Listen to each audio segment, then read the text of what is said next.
Здравствуйте, друзья, в эфире «Геоэнергетика Инфо», с вами Радайкин Максим. И я, Борис Марцинкевич. Всем добрый день. Откажется ли Венгрия от АЭС ПАКШ-2? Будущий премьер Мадьяр уже заявил, что стоимость новой АЭС избыточна и необходимо обсуждать с Росатомом. Борис Леонидович, каковы перспективы проекта, выстроенного Орбаном, минуя все запреты, ограничения и бюрократические препоны, который Евросоюз ему чинил? Мадьяр, он играет во что-то или он правда может отказаться от ПАКШ-2? Ну, давайте огорчу, если корректно прочитать фамилию будущего венгерского премьера на венгерском языке, то он Модьяр. Ну, ладно. Не это главное. Он действительно пока не премьер, он волен заявлять достаточно многое. После приведения присяги будем видеть его реальные дела. Какая там у него сейчас риторика, с чем она связана, с внутривенгерскими какими-то политическими интригами или с тем, что ему предстоит как-то выстраивать отношения с Евросоюзом, сейчас сказать сложно.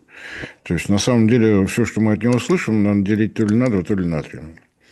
Орбану сдавать дела, насколько я правильно помню, 2 месяца, так что впереди еще много воды утечет. Что касается атомной электростанции ПАКШ-2, ну, чем отличаются Орбан и Мольер, надеюсь? Они оба не пророссийские политики, не проевропейские политики, они, как ни странно, политики провенгерские. Венгрия удивительная страна, где их правительство думает о Венгрии. Не о Брюсселе, не о Вашингтоне, не о Киеве, не о других главных городах на планете. Почему-то они думают о Будапеште. Безобразие, конечно, это надо приводить в порядок, но если без юрничества, то для того, чтобы понять, зачем, собственно говоря, Венгрия, что первая атомная электростанция, что вторая, надо обратиться к энергетическому балансу. Последний официально опубликованный – это 24 год, итоги 25-го пока, по крайней мере, официально нигде не публиковались, но в 25-м году ситуация мало менялась. Давайте такими крупными мазками. Производство электроэнергии на электростанциях, находящихся внутри Венгрии – 38 миллиардов киловатт-часов. Потребление электроэнергии – 46 миллиардов киловатт-часов. Итого импорт – 8 миллиардов киловатт-часов, то есть порядка 20%. Это, к слову, о том, насколько Венгрия может быть самостоятельна, когда она определяет, будут идти перетоки на Украину, не будут идти перетоки на Украину. Есть внутриевропейские регулы всевозможные. Если сетевые возможности есть, будет поставлять. Почему? Потому что сама зависит от соседей. Если сделка заключена между какими-то украинскими хозяйствующими субъектами и компаниями европейскими, которые генерируют электроэнергию и готовы поставлять ее на Украину, то Венгрия возразить не может. Внутриевропейский распорядок на энергетическом рынке вот таков, плюс зависимость от всех стран-соседей. Это по поводу риторики, которую использовал Орбан, то он там поставлял, то не поставлял и так далее, и так далее. А что касается объемов перетоков на Украину, то объединенные энергосистемы Венгрии и Украины связывает самая мощная из действующих линий электропередач 750 киловольт. Поэтому и объемы из Венгрии на Украину самые большие. Но баланс показывает, что это отнюдь не венгерская электроэнергия. Ее используют как транзитную сеть, не более того. И понятно, что, во-первых, отказаться нельзя, во-вторых, почему же за транзит деньги не зарабатывать. Теперь к структуре генерации. Давайте снизу вверх. Биомасса, небольшие угольные электростанции, еще сохранившиеся в глубинке, 6 миллиардов киловатт-часов или 16% от общего объема выработки. Солнечные электростанции 8 миллиардов киловатт-часов, 21%. Это действительно такой достаточно серьезный рост за последние годы. Традиционные газовые теплоэлектростанции еще 8 миллиардов киловатт-часов или еще 21%. Поэтому значение второй нитки турецкого потока, которую Болгария предложила называть Балканским потоком, хотя Турция вроде ей нравится, все хорошо, но вот решили новое название дать. Да, достаточно велико. Да, 8-9 миллиардов кубометров голубого топлива в год в Венгрии необходимо. Просто потому, что вот таков баланс. Ну, а оставшиеся 42% в одно лицо – это атомная электростанция ПАКШ 16 миллиардов киловатт-часов. Атомная электростанция ПАКШ – это реакторы ВВР-440 года строительства 80-е. Работает безукоризненно, ни одного ядерного инцидента. Так называемая шкала ИНОС по радиоактивным рискам постоянный ноль. И надо отдать должное венгерским атомщикам. Ни разу они не выражали какие-то ноты протеста Росатому. В городе Подольске, нами с Максимом любимым, каждые 2 года на международных семинарах по безопасности реакторов типа ВВР появляются аккуратно, изучают все документы и так далее, и так далее. Ну и раз уж про эту атомную электростанцию заговорили, то если не будут продлевать сроки вывода из эксплуатации, а работа в этом направлении уже ведется нашими атомщиками и венгерскими, то с 1932 по 1937 годы все 4 блока должны быть остановлены. Работы идут по разработке проекта продления еще на 20 лет. Пока такого нигде не применялось, но в Венгрии не впервые оказывается первой, простите за каламбур. Нехитрая такая арифметика, если посчитать 4 реактора установленной мощностью 440 мегаватт каждый, то общая установленная мощность атомной электростанции ПАКШ 1760 мегаватт. Во всех документах, в том числе и в базе МАГАТЭ, в базе данных ПРИС, установленная мощность атомной электростанции ПАКШ 2000 мегаватт. Это следы, результаты очень большой, серьезной работы, которую проделывали совместными усилиями наши венгерские специалисты. Это новейшее топливо ТВС-2А, более глубокое выгорание, соответственно, дольше топливная сессия, сейчас уже на 18 месяцев перешли, а это коэффициент установленной мощности совсем другой. Ну, получается, 2 перегрузки в 3 года. Значит, за 3 года не 2 остановки на смену топлива и планово-предупредительные ремонты, не 3, а 2. Значит, коэффициент уже растет. Поэтому, когда перед выборами в Будапешт прилетал мистер Венс, и некоторые наши СМИ прошлись по поводу того, что Венс подписал договор с Венгрией о поставках атомного топлива, даже слов нет, не знаю, как должен выглядеть этот договор. Мы, Соединенные Штаты, обязуемся поставить, я, Венгрия, обязуюсь купить. Наверное, так. На самом деле, есть хозяйствующие субъекты. С американской стороны речь шла о топливе от компании Westinghouse с ее заводом в Швеции. Со стороны Венгрии компания, эксплуатирующая атомную электростанцию ПАКШ, название я никогда не повторю, не силен в венгерском, но в любом случае это структурное подразделение государственного холдинга МВМ. Вот они могли подписать договор, но не подписали. Причина тоже понятна. Атомное топливо, ядерное топливо – это не смена марки бензина в вашем автомобиле. До того момента, пока государственный регулятор не даст лицензии на использование этого топлива, никакого контракта, разумеется, подписано быть не может.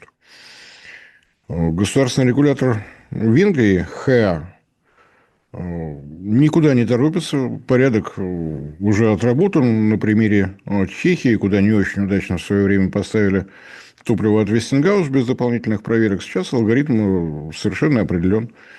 Сначала на пробу будут взяты тепловыделяющие сборки, ну, если бы на примере Чехии, то 6 штук. Они пройдут всю топливную сессию, то есть 1,5 года отбудут в активной зоне реактора, будут проведены постреакторные исследования, после бассейной выдержки еще раз будет проверено.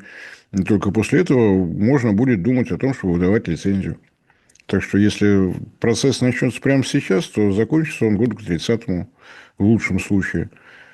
Почему в лучшем случае? Потому что точно такой же протокол о намерениях венгерская компания подписала еще и с французами. И там ровно такая же головная боль. Сначала посмотреть, как будут вести себя тепловыделяющие сборки в самом реакторе, потом, как они будут вести себя после, что там с выгоранием, каков изотопный состав и так далее, и так далее, и так далее. Для компании, эксплуатирующей атомную электростанцию, это еще одна дополнительная головная боль. Потому что, когда в реакторе находится не одинаковое топливо, а сборное, могут быть нарушены нейтронные характеристики и так далее, и так далее. То есть, это процесс такой большой, серьезный. И, опять же, приходится отдавать должное Венсу. Вот он никак не прокомментировал то, что он подписал контракт на поставку ядерного топлива. Я думаю, что в одном самолете с ним прилетели представители Вестингауза. Он посмотрел, как подписываются документы, пожелал удачной работы, на том все и закончилось. Теперь по атомной электростанции ПАКШ-2. Напоминаю, что договор подписан в 2014 году. Достаточно долго все это ломалось о европейское законодательство. Был судебный иск со стороны Австрии, не Европейского Союза, а Австрия. В Австрии законодательно запрещена атомная энергетика в любом виде. И, опять же, по австрийским законам они обязаны были подать в суд, потому что у соседей появляется атомная генерация. Это очень опасно, это очень вредно. Остановите их. Не остановили, 3 года ухлопали. Просто так, от веселости.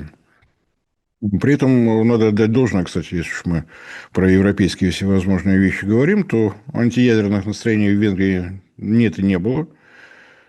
30 лет безукоризненной работы атомной электростанции ПАКШ. В Венгрии люди аккуратные, спокойные, ну, не видят они никаких проблем. Машинка работает и работает. Тем более, что касается Венгрии, здесь, я уже не помню название городка, который неподалеку от атомной электростанции ПАКШ, он обеспечен горячей водой с атомной электростанции. Расстояние меньше 30 километров могут себе позволить. Никаких тревог и волнений даже в 2011 году, когда из-за аварии на атомной электростанции Фукусима в Японии были не антиядерные настроения, а антиядерная истерия. Мне в свое время показывали совершенно замечательные фотографии. Активисты Greenpeace прямым рейсом из Токио прилетели в Будапешт и развернули антиядерную демонстрацию. То ли организаторы забыли им сменить наглядную агитацию, то ли еще что. Плакаты на английском языке. Один из них сообщал о том, что атомные электростанции строить нельзя, потому что они не защищены от цунами. Очень популярный митинг. Его сфотографировали, наверное, весь Будапешт, потому что больше всего в Венгрии, конечно, боятся цунами. Не сбить их. Работает машинка и работает. Что будет происходить, если будут введены 2 блока ВВР-1200 на атомной электростанции ПАКШ-2? Если это будет сделано в контрактные сроки, то в течение 4 или 5 лет, вот если больше ничего, кроме атомной электростанции, не строится, будет не только ликвидирован дефицит выработки электроэнергии, но и будет и профицит. То есть, какое-то время Венгрия даже сможет поставлять электроэнергию своим соседям, зарабатывая на этом дополнительные деньги.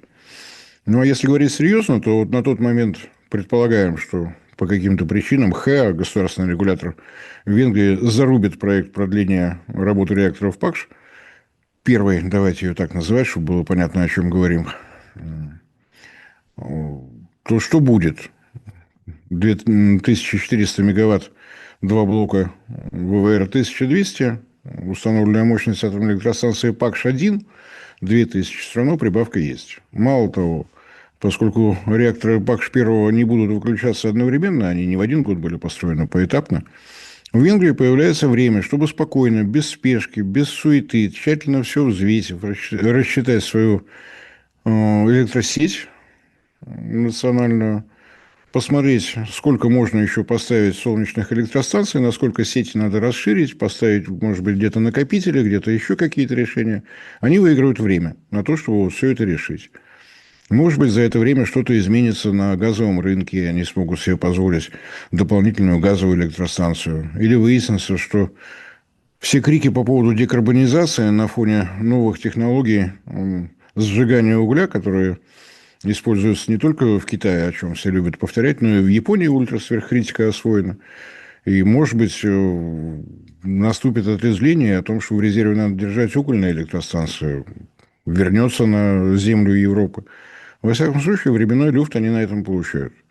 Борис Леонидович, большое спасибо за комментарий, друзья. Подписывайтесь на наш канал в Макс, ссылка будет в описании и закрепленном комментарии. Там же будут реквизиты для желающих финансово поддержать наш проект, чтобы мы и дальше также бодро вещали на всех площадках без монетизации, исключительно благодаря вашей финансовой поддержке на sponsor.ru. Спасибо, до новых встреч. Всем спасибо за внимание, всем всего доброго.